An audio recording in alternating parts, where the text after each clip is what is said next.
మొదటి ఉద్యమంలో 69 తెలంగాణ ఉద్యమంలో మొదటి దశలో అలాంటి తుపాకీ తూడాలకు బలేదు. మలిదశ ఉద్యమంలో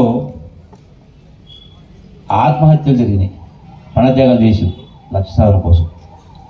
ఈ రోజున మార్కులు తక్కువ వస్తే ఫెయిల్ అయితే ఆత్మహత్య చేసుకుంటా ఉన్నారు.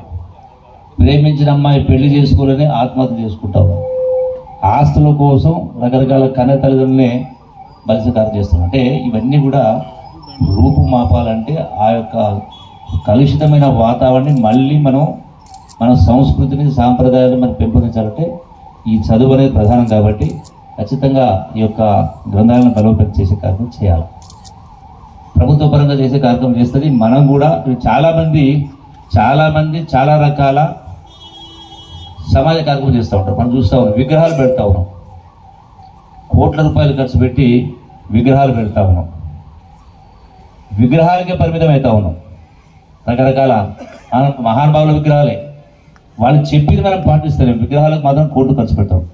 కనీసం దానిలో కొంతైనా ఈ యొక్క గ్రంథాలయాన్ని బలోపేతం చేసేందుకు చేస్తే ఖచ్చితంగా కొంత మార్పు అనేది వస్తుంది. కాబట్టి ఆ దిశగా ఆలోచన చేయాలని మనవి చేసుకుంటూ, అట్లాగే సందర్భం వచ్చింది కాబట్టి మరి నాకు కల్చరల్ శాఖ కూడా ఉంది, మిగతా శాఖతో పాటుగా కల్చరల్ శాఖ ఉంది, టూరిజం శాఖ ఉంది. కాబట్టి మిగతా శాఖతో పాటుగా అంటే కల్చర్ అంటే సంస్కృతి అంటే జీవన విధానం. ఈ జీవన విధానం అనేది ధ్వంసమైంది. అన్ని వర్గాల ప్రజలకు, అన్ని వృత్తులకు, అన్ని వయసుల వాళ్లకు, అన్ని కులాల వాళ్లకు, అన్ని మతాలకు వర్తించేది. అందుకనే ఈ ధ్వంసమైన జీవన విధానం అంటే మన యొక్క ఆలోచనలు మారాలి, అలవాట్లు మారాలి. ఇలా చాలామంది ఎక్కడ చూసినా ఇలా ప్రభుత్వాలు ఇన్ని రకాల సంక్షేమ కార్యక్రమాలు ఇస్తూ ఉన్నాయి. అంటే రుణమాఫీ అని, రైతు భరోసా అని, పెన్షన్లని, ఇండ్లని, రకరకాల. అట్లాగే ప్రజలు కూడా పాపం తాత ముత్తాతల నుంచి కష్టపడతా ఉన్నారు, తరతరాల నుంచి కష్టపడతా ఉన్నారు, కష్టం చేస్తూ ఉన్నారు, సేద్యం చేస్తాం, రకరకాలు చేస్తాం. అయినా కూడా 100కి 90% మంది అప్పుల్లో ఉన్నారు. నిజమా బద్దమా? కరెక్టే కాదా?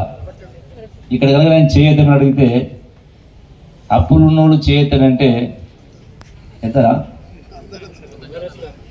అంటే వేదికల్లో అప్పులు ఇవ్వనట్టు.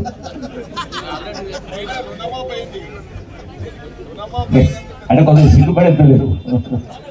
మన నిజామాబాద్లో ఏదో 3-4 వేల మంది కూర్చుంటే నేను అడిగిన అప్పులలో ఒకసారి చేయొద్దండి అంటే